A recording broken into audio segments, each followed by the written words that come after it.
Hello mga karelasyon.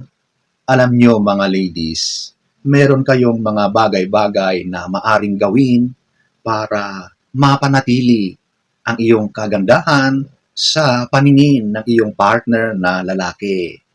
Yung kahit matagal na kayong nagsasama, pero walang pagbabago ang iyong partner. Lagi kanyang gustong makita at lagi siyang ganado na kasama ka.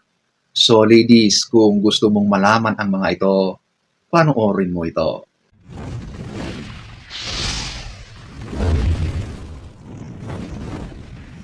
Number 1, ito yung panatilihin ang personal na pangangalaga. Mag-ayos ka. Ito ay tungkol sa pagpapakita na pinapahalagahan mo ang iyong sarili. Maligo ka araw-araw. Magsuklay ka ng buhok. Siguraduhin mo na malinis ang iyong mga ngipin. Mabango ang iyong hininga. Panatilihing malinis ang mga kuko. In short, maging malinis ka sa iyong katawan. Ang simpleng pag-aalaga sa iyong sarili ay nagpapakita na mayroon kang self-respect at nagpapakita na pinapahalagahan mo ang iyong sarili. Magdamit ka ng maganda. Hindi naman kailangang mamahalin o branded ang iyong mga isinusuot. Pumili ng mga damit na komportable at nagpapaganda sa iyong figure. Magsuot ng mga kulay na nababagay sa iyo. Tandaan, hindi lahat ng kulay ng damit ay pwede sa skin tone mo. Mayroong mga nababagay at mayroong hindi. Ang pagpili ng tamang damit ay nagpapataas ng iyong confidence at nagpapakita na nag-e-effort ka pa rin sa iyong sarili at syempre para din sa iyong partner. Okay? Number 2, ito yung maging positibo at masaya. Maging optimistic ka.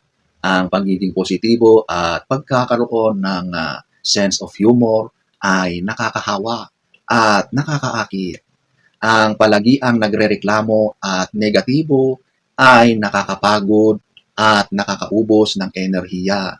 Subukang tignan ang mga magagandang side ng mga bagay-bagay at maging thankful sa kung anuman ang meron ka.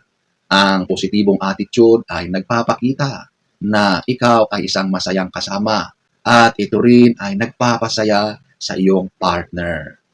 Tumawa ka, magtawanan ng magkasama at mag-enjoy sa mga simpleng bagay.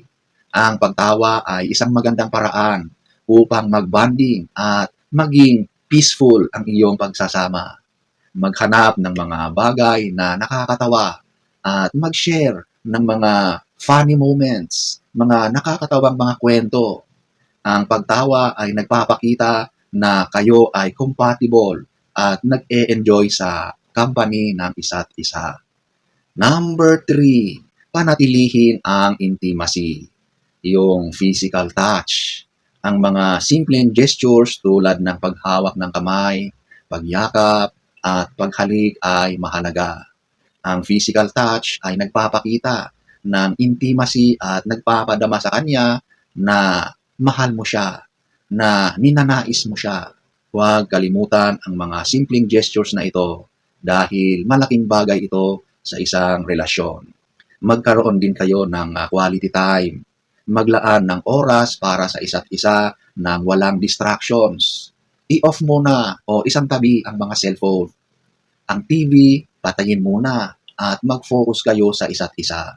Mag-usap, maglaro, mag-cuddle. Ang quality time ay nagpapatibay ng inyong relasyon at nagpapadama sa kanya na mahal mo siya, na priority mo siya. Number 4, ito yung maging adventurous at open-minded. Subukan ang mga bagong mga bagay. Magbukas ng mga bagong karanasan na magkasama kayo.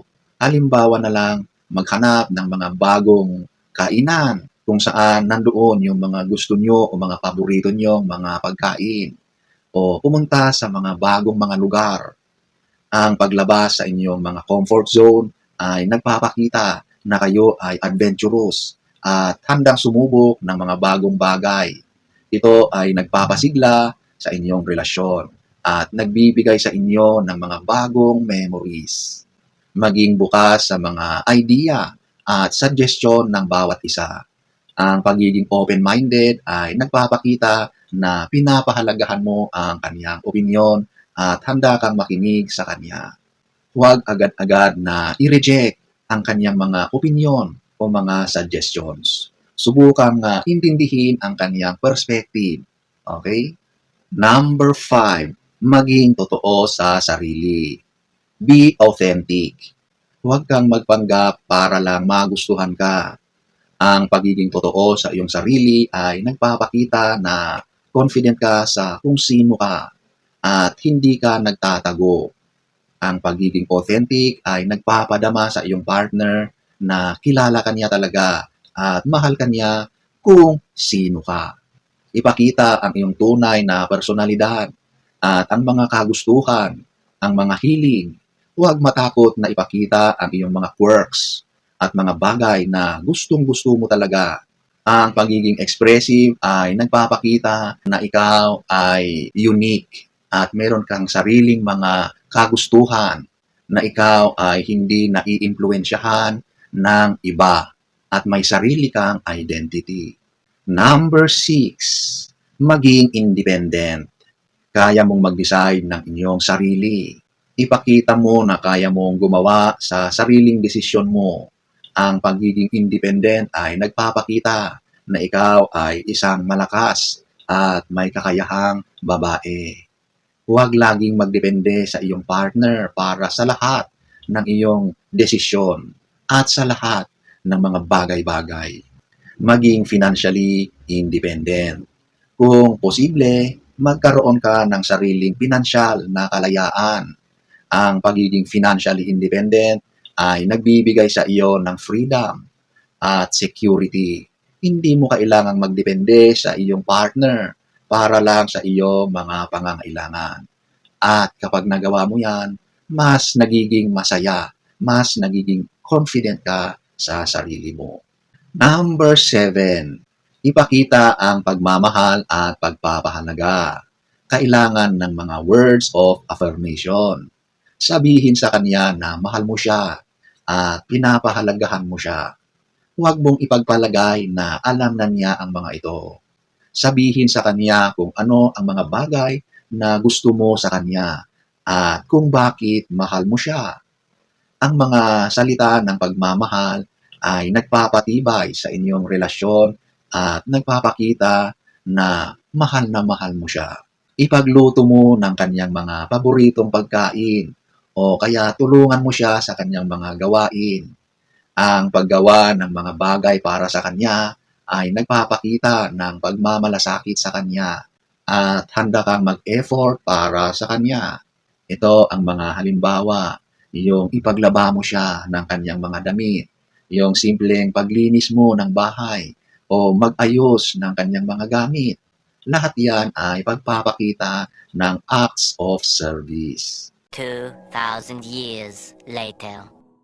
So, ayan po mga karelasyon, ang ilan lamang sa mga pwede mong gawin para ang partner mong lalaki ay mas lalo siyang nagagandahan, naa-attract, at lagi kanyang gustong kasama.